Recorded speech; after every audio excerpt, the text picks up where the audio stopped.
ಪಹಲ್ಗಾಮ್ ದಾಳಿಗೆ ಸ್ಥಳೀಯರ ಕುಮ್ಮಕ್ಕು ಬಯಲಾಗ್ತಾ ಇದೆ. ಉಗ್ರರಿಗೆ ಆಶ್ರಯ ನೀಡಿದ ವ್ಯಕ್ತಿ ನದಿಖಾರಿ ಸಾವನ್ನಪ್ಪಿರೋದು. ಭದ್ರತಾ ಪಡೆಯನ್ನ ಕಂಡು ನದಿಗೆ ಜಿಗಿದ ಇಮ್ತಿಯಾಜ್ ಭದ್ರತಾ ಪಡೆ ಕಾರ್ಯಾಚರಣೆ ವೇಳೆಯಲ್ಲಿ ಪರಾರಿಗೆ ಯತ್ನಿಸಿರೋದು.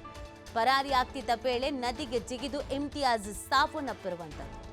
ನದಿಗೆ ಜಿಗಿದು ಉಗ್ರರ ಸಹಾಯಕ ಇಮ್ತಿಯಾಜ್ ಸಾವನ್ನಪ್ಪಿರೋದು. ಶಂಕಿತ ಉಗ್ರ ಓಡಿ ಹೋಗುವ ದೃಶ್ಯ ಡ್ರೋನ್ನಲ್ಲಿ ಇದೀಗ ಸೆರೆ ಸಿಕ್ಕಿದೆ. ಉಗ್ರರಿಗೆ ಸಹಾಯ ಮಾಡಿದ್ದ ಇಮ್ತಿಯಾಜ್ ನದಿಗೆ ಹಾರಿ ಪ್ರಾಣವನ್ನ ಬಿಟ್ಟಿರುವಂತಹ ಘಟನೆ ಇದು. ಜಮ್ಮು ಮತ್ತು ಕಾಶ್ಮೀರದ ಪಹಲ್ಗಾಮ್ ದಾಳಿಯ ನಂತರ ಭದ್ರತಾ ಪಡೆಗಳು ಕಾರ್ಯಾಚರಣೆಯಲ್ಲಿ ತೊಡಗಿವೆ. ಇದೇ ವೇಳೆ ನದಿ ದಂಡೆಯಲ್ಲಿ ಯುವಕನೊಬ್ಬನ ಶವನೂ ಪತ್ತೆಯಾಗಿದೆ. ಈಗಾಗಲೇ ಈ ವಿಚಾರಗಳ ನಡುವೆ ಉಗ್ರರಿಗೆ ಸಹಾಯ ಮಾಡಿದ್ದ ಈ ಇಮ್ತಿಯಾಜ್ ಈತನನ್ನ ವಿಚಾರಣೆಗೆ ಒಳಪಡಿಸುವಂತ ಬೆನ್ನಲ್ಲಿ ಯೋಧರು ಕಾರ್ಯಾಚರಣೆ ಮಾಡುವಂತ ಸಂದರ್ಭದಲ್ಲಿ ಹೆದರಿ ನದಿಗೆ ಹಾರಿ ಪ್ರಾಣವನ್ನ ಬಿಟ್ಟಿರುವಂತಹ ಘಟನೆ ಇದು. ಡ್ರೋನ್ ಕ್ಯಾಮೆರಾದಲ್ಲಿ ಇದೆಲ್ಲವೂ ಕೂಡ ಸೆರೆ ಸಿಕ್ಕಿದೆ. ಅದನ್ನು ನೀವು ಕೂಡ ಗಮನಿಸ್ತಾ ಇದ್ದೀರಾ. ಉಗ್ರರಿಗೆ ನೆರವು ನೀಡಿದ್ದ ಓವರ್ ಗ್ರೌಂಡ್ ವರ್ಕರ್ ಆತ್ಮಹತ್ಯೆಯನ್ನ ಮಾಡಿಕೊಂಡಿರುವಂಥದ್ದು.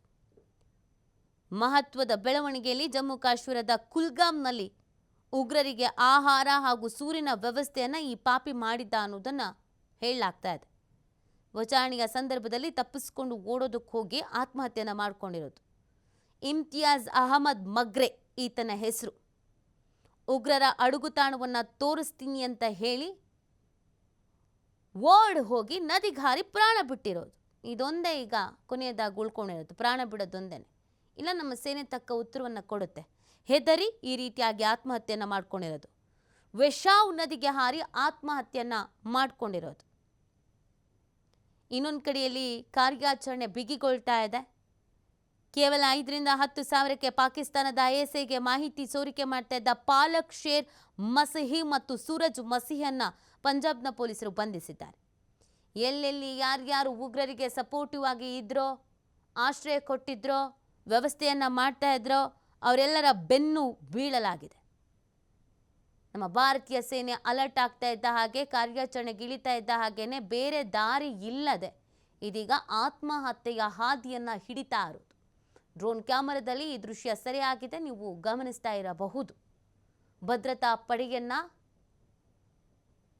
ಉಗ್ರರ ಅಡಗುತಾಣವನ್ನು ತೋರಿಸ್ತೀನಿ ಅಂತ ಕರ್ಕೊಂಡು ಹೋಗ್ತಿದ್ದ ಸಂದರ್ಭದಲ್ಲಿ ಹೆದರಿ ನದಿ ಕಾರಿರೋದು.